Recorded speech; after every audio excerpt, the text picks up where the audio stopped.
예, 어제 저희가 노치마 뉴스에서 소개를 해드렸는데요. 지난 12일 서울 지하철 4호선 사당역에서 한 20대 직장인이 지하철 출입문과 스크린도어 사이 그 공간에 갇히는 일이 있었습니다. 공간에 갇혀 있으면 이제 곧바로 뭐 이쪽 문이든 저쪽 문이든 열릴 거라고 생각을 했지만 열차는 그대로 출발을 했고요. 열차가 다 지나간 후에야 이 승객은 스크린도어를 수동으로 자기 손으로 열어서 탈출할 수 있었다고 합니다. 이 승객의 말을 들어보시죠. 사실 너무 멍한데 이제 죽겠다 이런 생각밖에 안 들어서 너무 무서웠어요. 미는 거 이외에 기대서 열어야 되던가 이래야 하는데 여기가 기댈 수 있는 공간이 전혀 아니잖아요. 네. 그 MBC 뉴스에서 인터뷰한 내용을 잠깐 들려드렸는데 이러다 죽겠구나 생각이 들었다. 다행히 이 여성은 상처를 입지 않고 탈출을 할 수 있었습니다만 몇 년 전에는 실제로 숨지는 사고가 있었습니다. 저렇게 저 사이에 끼었는데 그대로 열차가 출발을 한 거죠. 자, 이런 상황을 어떻게 봐야 할지 서울교통공사노조 손근호 수석 부위원장 지금부터 연결해 보겠습니다. 부위원장님 나와 계십니까? 예, 안녕하십니까. 예, 우선 이 사고를 접하고 심경이랄까요? 소감이 어떠셨어요? 예, 평상시 좀 이런 사고에 대한 위험성은 항상 상존해 있었기 때문에 이런 부분에 대해서 좀 굉장히 좀 우려와 안타까움이 좀 동시에 좀 들었습니다. 예, 우려와 안타까움이. 근데 저는 이 사고를 접하면서 도무지 이해가 안 가던데 상황부터 다시 정리를 좀 해보겠습니다. 원래는 문틈에 뭐가 끼면은 바로 문이 쫙 열리잖아요. 하다못해 건물의 엘리베이터 문에도 뭐가 끼면은 문이 열리는데. 근데 이번 경우는 그러면 오른쪽, 왼쪽, 양쪽 문틈에 낀 게 아니라 지하철 문하고 스크린도어 사이 공간에 끼인 건가요? 예, 맞습니다. 제가 전문 용어가 아닌 좀 쉬운 영어로 예. 설명을 좀 드리도록 하겠습니다. 예. 제가 쓰는 용어가 있는데 예. 일단 출입문이 닫힐 때 승객이 무리하게 탄 것은 맞고요. 기술적으로 말씀드리면 스크린도어 닫힘 완료와 네. 장애물 검지 신호기가 동시에 입력이 되면 뭔가 있다라고 판단돼서 기술적으로 그 스크린도어가 열리는 게 정상입니다. 그런데 이번 건은 닫힘 신호 무선 처리가 돼서 승객이 있음에도 불구하고 출입문이 닫혀서 승객이 열차 출입문과 스크린도어 사이에 껴서 열차가 지나간 후 스스로 스크린도어를 열고 나온 케이스라고 할 수 있습니다. 그러면 문이 닫힐 때 그냥 양쪽 오른쪽 왼쪽 문 사이에 끼면 열리는 게 당연한 거고 예. 그게 아니라 그 사이 공간에 끼었더라도 스크린도어는 감지하고 열렸어야 된다 그 말씀이세요? 예, 맞습니다. 저는 그 부분이 궁금했어요. 예. 그러니까 그 사이 공간에 끼었더라도 그 사이 공간에 끼었더라도 지하철 문이 열리든 스크린도어 문이 열리든 하나는 열렸어야 되는데 즉 감지를 했었어야 되는데 예, 이걸 어떻게 감지를 못했을까 이게 궁금해서 이게 기계적인 문제인가 아니면 오작동인가 궁금했는데 그럼 오작동 쪽입니까? 그렇게 봐야죠. 왜냐하면 구조적으로 물체가 있을 경우 레이저 스캐너라는 게 있습니다. 예. 이렇게 레이저가 쉽게 말하면 모든 걸 쫙 쏜다는 거예요. 그래서 그것을 감지하게 돼서 스크린도어가 열리게끔 그렇게 설정은 되어 있습니다. 그렇군요. 예. 근데 그게 굉장히 좁다고 저는 그 공간이 굉장히 좁다고 평소에 생각했는데 거기에 지금 사람이 낄 수 있는 정도 공간이 나오나요? 아니요, 그렇지 않습니다. 이제 그게 되게 다 좁아서 그런 공간이 없고 그 1-1이나 8-4는 전방에는 그 열차 기관사, 후방에는 그 출입문 취급을 하는 차장 이런 두 명의 직원들이 있기 때문에 그 공간은 좀 다른 그 칸수보다 좀 넓게 설정이 되어 있는 거예요. 열차의 맨 앞 칸하고 그렇죠. 맨 뒷칸 저희가 지금 사진 보여드리고 있는데 맨 앞 칸과 맨 뒷칸은 정말 조금 더 공간이 있군요. 예. 이분은 그 맨 앞 칸 그쪽으로 진입을 하신 거예요. 예, 그렇습니다. 예, 그래서 결과적으로는 천만다행으로 목숨을 건지신 겁니다. 예. 근데요, 부위원장님, 이제 센서가 오작동을 했다고 하더라도 순간적으로 이 장애물을 발견 못했다 이러면 모르겠습니다만 1, 2초 사이로 예. 이분은 거기 서 있고 1분 정도를 서 있었어요. 1분 정도를 서 있는 동안에도 감지를 못했다. 이건 좀 더 많이 심각한 거 아닌가요? 그러니까 이게 평상시 같으면 이제 정상적으로 이제 어떤 신호를 통해서 감지를 했겠죠. 예. 그런데 이제 이게 어쨌든 그 시스템이 전환 중이고 새롭게 이제 설치되면서. 잠깐만요. 새롭게 예. 설치가 됐다는 건 어떤 말씀이실까요? 이 승강장 같은 경우는 아마 이제 최근에 예. 좀 공사를 해서 이제 이게 시스템이 아직 완전하게 정비되지 않은 그런 승강장 안전문이거든요.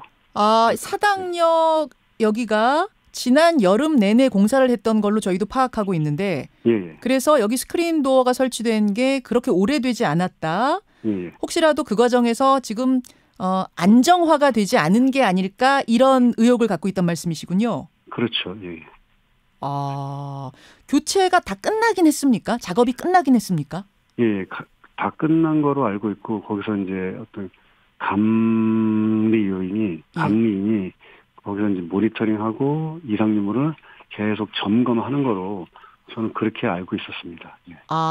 아직도 이제 안정화 중이기 때문에 감리를 계속하면서 시스템 체크를 하고 있는 중으로 파악하고 있다, 그 말씀이세요? 예. 물론 지금 공사 측에서 진상조사 중이기 때문에 최종 결과가 나오는 걸 봐야겠습니다만, 지금 노조 측에서 파악하고 있기로는, 그러니까 상황을 그냥 접하고 있기로는 이런 것이 아닐까 의혹을 품고 있다는 말씀이세요. 그런데요, 위원장님. 문과 문 사이 공간에 이제 끼면서 센서가 오류를 일으켰다, 그래서 감지를 못했다 하더라도 혹시라도 있을 그런 오류 상황에 대비해서 기관사가 육안으로 확인하는 절차도 있지 않나요? 그렇죠. 기관사가 육안으로 확인하는 절차가 있긴 있죠. 예, 마지막 출발 전에 기관사들이 다 확인하는 게 매뉴얼로 있습니까? 어떻습니까? 그렇죠. 근데 이제 그게 기관사라기보다는 차장이 어쨌든 이상이 없다. 예를 들면 이렇게 해서 설명을 드리면 되겠네요. 예. 승강장 안전문과 그다음에 내부에 있는 출입문이 닫히면은 그것이 역행회로를 구성하게 돼 있거든요. 역행회로라는 거는 갈 수 있어. 이제 가도 돼. 아무것도 없어. 안전해. 그러니까 가도 돼라고 해서 그 신호를 받고 이제 가는 겁니다.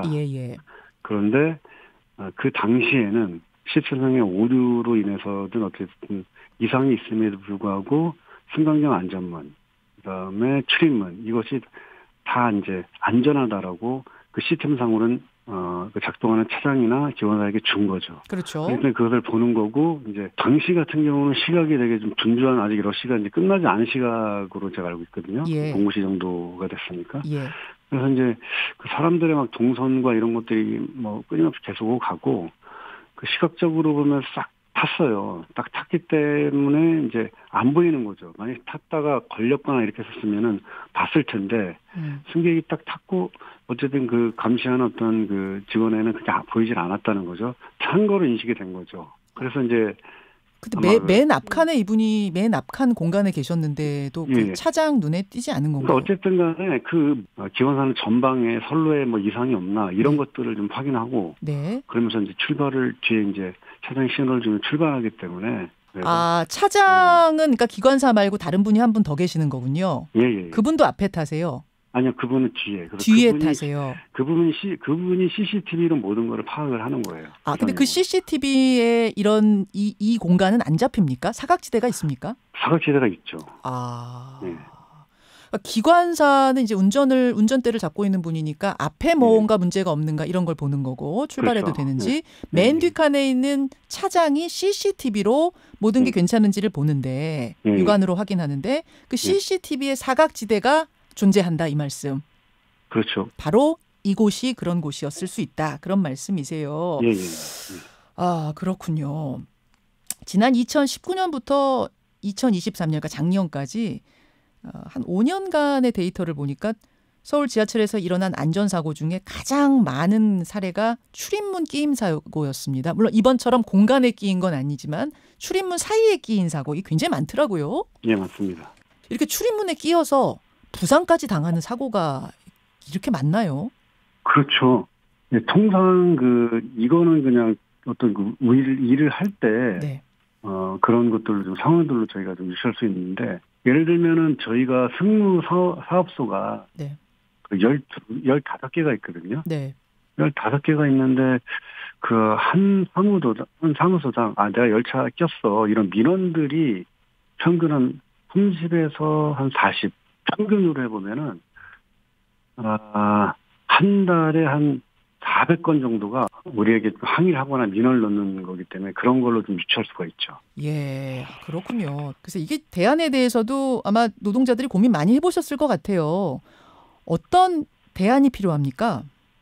사실 저 같은 경우는 이제 운행을 실제로 하는 입장에서 보다 보면은 이게 좀 대단히 많습니다. 한 번 운행할 때마다 두세 건 정도 오작동, PCT가 오작동을 하는 거를 좀 저희가 알 수가 있거든요. 잠깐만요. 한 번 운행을 할 때마다 두세 건의 오작동이 있다고요? 예, 그게 이제 중대한 오작동이 있고, 예를 들면 경우에서 몇 가지 있습니다. 출입문은 닫히는데 스크린 도어는 안 닫히거나. 예. 예, 그런 것처럼 조금 그다음에 그 텀을 두고 닫히거나, 이렇게 반대로 또 되거나 이런 것들이 좀 있어요. 이런 것들은 이제 잘 기관사들이 보는 거죠. 잘 보면서 운행을 하다 보면은 이게 1년에 제가 이것도 예전에 한번 통계로 대충 한번 적게 잡아본 게 있는데, 네.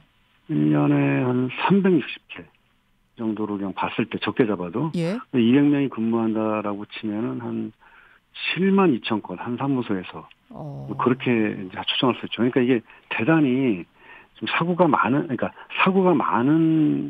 그런 그 가능성. 네. 그걸 좀 갖고 있는 거죠. 그래서 실제로 따지면 이제 개인적인 전투력으로 그걸 막고 있다라고 저는 볼 수 있습니다. 개인적인 전투력으로 막고 있다. 오작동이 이렇게 일어난다고 해서 다 사고로 연결되는 건 아니기 때문에 우리가 모를 뿐이지. 그렇죠. 실제로 현장에서 직원들이 발견하는 오작동의 사례는 상당히 많다. 예. 그래서 어떤 대안이 이제 필요할까 이 질문이었는데요. 그러니까요. 그게 이제 공사는 아마 여러 가지를 좀 준비를 하고 있는 것 같습니다. 안전 발판, 그다음에 개별도 IP 카메라 등등 이외에 수가지를 이렇게 안전을 위해서 설치를 하는데 설치를 하게 되면은 오히려 그 PS 직원들은 관리 감독할 게 많은 거죠.